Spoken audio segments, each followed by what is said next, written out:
This is 99% Invisible. I'm Roman Mars.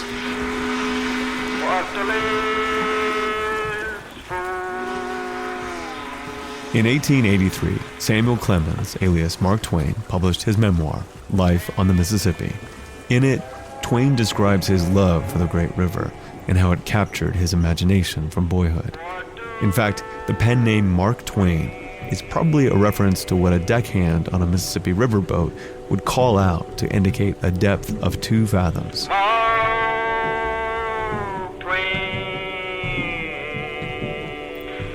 These are recordings from a real steamboat worker from 1939. Twain would have heard this call many times. As a young man, he worked as a steamboat pilot on the Mississippi. This was a job that required him to learn everything there is to know about the river. That's Ryan Kailath. He's a reporter at New Orleans Public Radio. Working on steamboats, Twain would come to memorize every shoal, bend, rock, island, bluff reef, wind reef, eddy, snag, sandbar. And he would learn how all those things changed. When the river was high or when it was low, in calm breezes, high winds, at nighttime and daytime. Twain wrote, "The face of the water became a wonderful book." There never was so wonderful a book written by a man. Mark Twain loved working on the river, but he found it came with a price.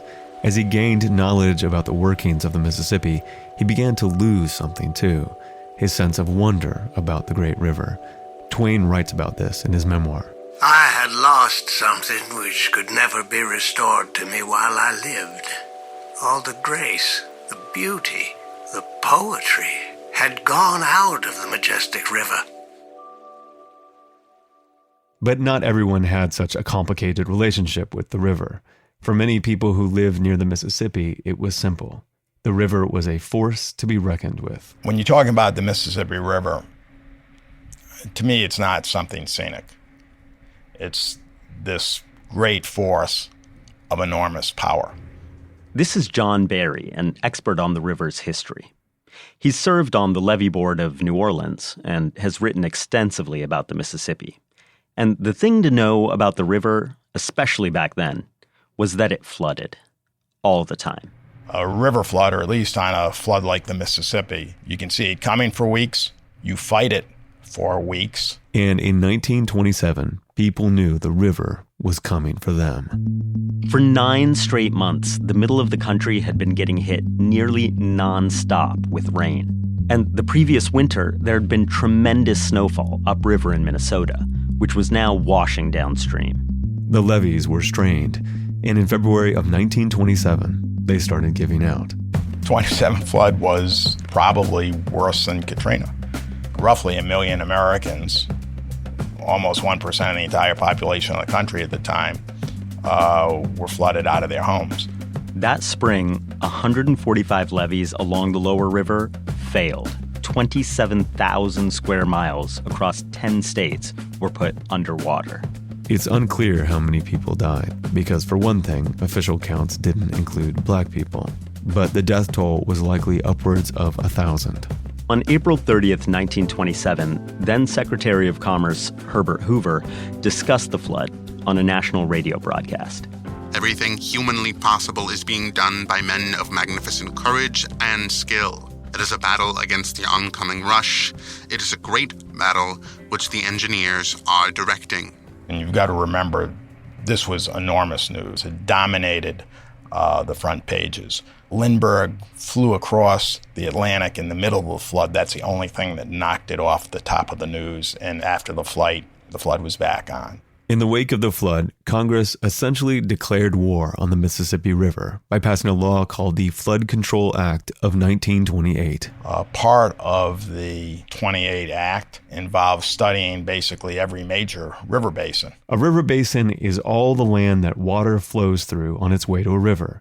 So for example, if it rains in South Dakota, anywhere in the whole state, that rain will eventually make its way to the Mississippi, which means that South Dakota is part of the Mississippi River Basin, even though it's actually pretty far from the Mississippi River. In 1928, Congress decided to study rivers and their basins, especially the Mississippi and its enormous basin, which includes more than 30 states. And not just study them, but also change them.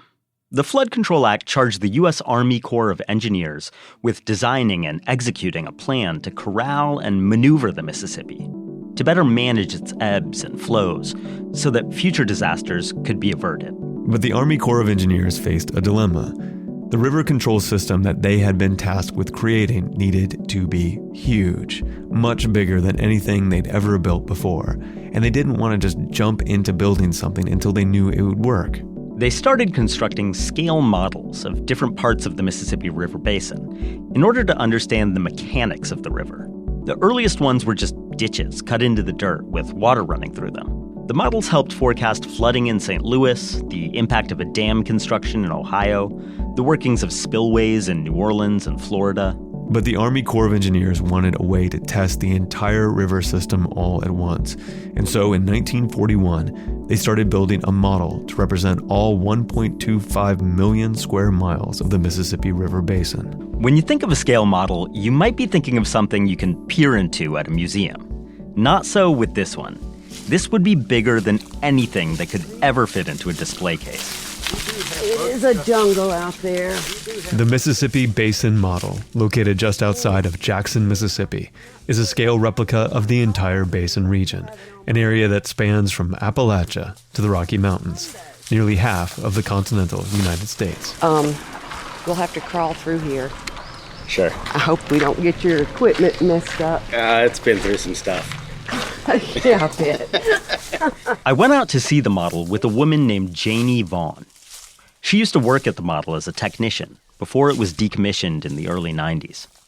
Janie showed me how to sneak in, right through a wall of poison ivy. And I just always assume that any snakes will, kind of run off. We're also there with former project engineer Wayne O'Neill. I'm Wayne O'Neill. Glad to meet you. Now that we've made it through the ivy, we make our way to this enormous clearing. And this is the beautiful Mississippi River Basin, Mississippi Basin model. Wow. In all its glory. Whoa. Ryan is looking down at a three-dimensional map, a completely man-made landscape full of hills and ridges and a big winding riverbed. Every foot of the model represents 2,000 feet in the real world. If you take a good step, you stepped off a mile. It's hard to overstate how enormous this model is. It's about 2.5 times the size of Disneyland, 125 city blocks. I saw some pictures online, but this does not prepare you to see the thing. Yeah. Wow. It's awesome, isn't it? It's just awesome. You just can't take it all in at once. Janie and Wayne tell me that you can really only see all the edges of it if you climb up this 4-story observation tower. There's also a water tower looming above the model, with dozens of pipes shooting off in every direction into pump houses and spigots. These big, hulking machines and strange-looking instruments dot the landscape. And what they had envisioned when they built this, it was just fantastic. Back when the model was operational, there were little signs for pretty much every town in the region. Mm-hmm. There would be one for Vicksburg and Rolling Fork and all along. The signs are gone now, but Janie still knows the geography of this place by heart. We're around Baton Rouge, so you can go from Baton Rouge up to St. Louis in about 10 minutes. The Army Corps of Engineers started work on the Mississippi Basin model in 1941, and at first they faced a massive labor shortage. The start of the model came about during World War II. No labor was available. Everybody was off at war. There wasn't troops or people here to do it. So they built a BOW camp here to supply the labor. German prisoners of war helped with every facet of the construction. And they did the groundwork and the topography layout and the drainage system for the model. By 1949, the model was ready. A staff of 600 engineers and technicians would calibrate the model by recreating past floods in the region. Then they'd forecast new floods. They would run thousands of gallons of water through the model, recording the water's height and movements. After it was all done, they'd change a few variables and run it again. More sandbags over here, open this spillway over there. They played around with the model, gathering data on how each piece of the river system affected the whole. Then they could use that data to come up with better plans for the future, like they did in 1952, when Council Bluffs and Sioux City, Iowa were threatened with a flood. In 1952, the model predicted where the levees were going to overtop. Overtop as in where the water would spill over the levee. And so they ran the model night and day as they were fighting the flood. What they were doing is saying, it's not going to overtop here, it'll overtop here, put your sandbags, put your work in this area. And it predicted stages within 0.2 of a foot. Meaning the model mimicked the actual behavior of the Mississippi to within inches. It was credited to saving over $50 million in damage in 52 money. That's about $500 million in today's money. The Mississippi Basin model was amazingly accurate at dealing with these incredibly complex, hyper-specific problems. The model saved the government millions and millions of dollars while it was in operation, and spared people from the kinds of disastrous flooding that had happened back in 1927. But 200 acres of pipes and pumps and machinery and earth movers and a staff of hundreds were expensive to maintain. The cost got even harder to justify after the advent of the computer. Late 60s, early 70s, there was a big push to go into numerical models. And that means computers. Computers, right. Math model. The numerical model people and the Corps looked at the model and said, well, we don't need it anymore. Too expensive. Too expensive. Gradually, the Mississippi Basin model lost its funding. We saw the handwriting on the wall and it was closing us down. The computer models weren't as good, but they were good enough, and the Army Corps could not, or would not, pay for the gigantic river basin model anymore. The model was used in a diminished capacity until 1993, when it was closed for good. Today, it's completely derelict. Damn, this place is depressing. Isn't it?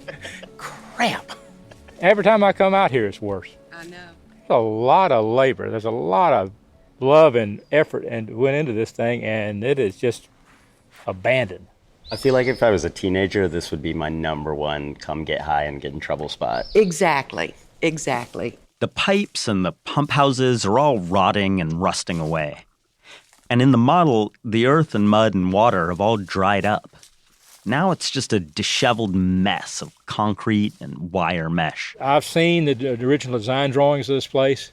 Those engineers were engineers. I would be doing good to sharpen their pencil. You know, the minds that came up with all those pieces of equipment with the knowledge they had in the 40s, and they're coming up with ways to protect people and make this stuff work. You just don't see engineering feats like that every day. Now, in a normal public radio story, this would be the part where we would bemoan the death of craftsmanship and remark on all the things we've lost by choosing virtual things over physical ones. But before you get too misty-eyed, you have to see where Janie Vaughn works now. How's it going? Good. How are y'all doing? Pretty good. Hey, did you get any poison ivy the other day? I didn't. Did you? I didn't. About 2 weeks after going to the Basin model, Ryan met Janie at the U.S. Army Engineer Research and Development Center, ERDC for short, in Vicksburg, Mississippi. I keep forgetting that you actually work for the Army and badge and the real deal. It's not a joke. Yeah. Walking around ERDC feels like being on the backlot of a Hollywood studio. There's row after row of big hangars full of miniature landscapes. There's hangars over there and hangars over there. And hangars with model and model and model and model just lined up. Engineers zip around in trucks and golf carts. They test all kinds of things here, including a few things that have nothing to do with water. In one hangar, I saw engineers developing a temporary airplane runway. They were driving over it with a modified dump truck on 14-foot tires to simulate the weight of a plane. But mostly, ERDC builds scale models of rivers and dams and water projects, albeit smaller, more manageable ones than the Mississippi model. So we're looking at Bluestone Dam in Hinton, West Virginia. It's on the New River. A place that actually did flood recently, and the Army Corps' models helped to manage that flood. The Army Corps also uses the models as a public relations tool. The Corps invites people from local communities over to Erdek so they can see how new projects like building new navigation channels or removing old dams will affect the area. Engineers at Erdek say they take community feedback and incorporate that into their designs. But here's the most surprising thing I learned about these physical models.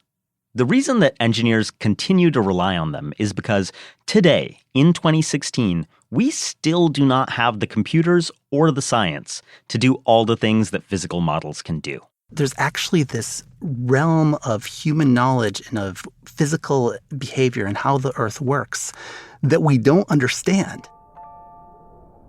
This is Stanford Gibson, a senior hydraulic engineer for the Army Corps. This is a guy with a PhD and 3 master's degrees. And even the math he can do isn't sufficient to fully describe what happens in a river. I think that there needs to be a little bit of scientific humility to say, well, maybe some of these processes are outside of our reach, or at least outside of the reach of our generation. Are we going to get there? Well, we'll get closer. Believe it or not, hydraulic engineering gets into some of the most complicated math there is. Allegedly, when Albert Einstein's son Hans said he wanted to study how sediment moves underwater, Einstein asked him why he wanted to work on something so complicated.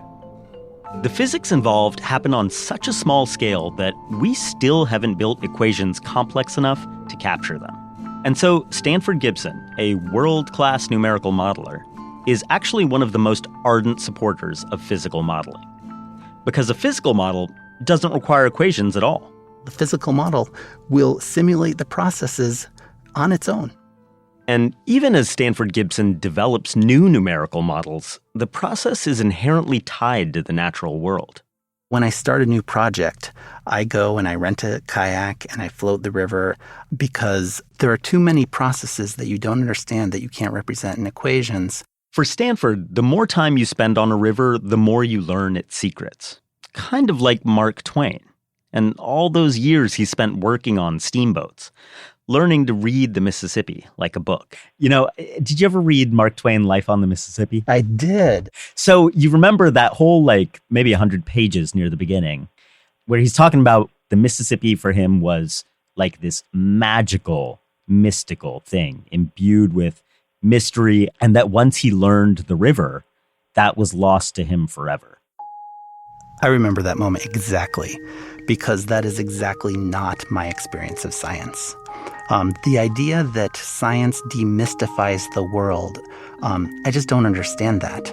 I feel like the kind of deeper down the scientific rabbit hole I go, the bigger and grander and more magical the world seems. And the same goes for going down the rabbit holes of history and engineering and mathematics and design. If there's one thing I believe more than anything, it's that knowledge creates wonder. 99% Invisible was produced this week by Ryan Kyloth, Sam Greenspan, and Delaney Hall, with Sharif Youssef, Katie Mingle, Kurt Kolstad, Avery Trufelman, and me, Roman Mars. Mark Twain was played by Ken Teutsch, and Herbert Hoover was Sharif Youssef. A lot of the music in this episode came from some of our favorite musicians, including Lullitone, Melodium, and OK Akumi. You can get a full list at 99pi.org. This episode is part of PRX's Stories in Science project, supported by the Alfred P. Sloan Foundation to enhance public understanding of science, technology, and economic performance. We are a project of 91.7 KALW San Francisco and produced on Radio Row in beautiful downtown Oakland, California.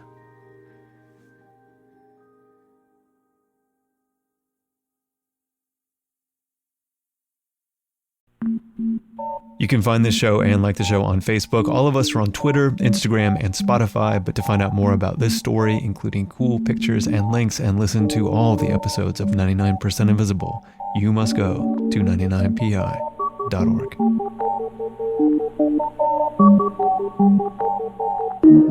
Radiotopia.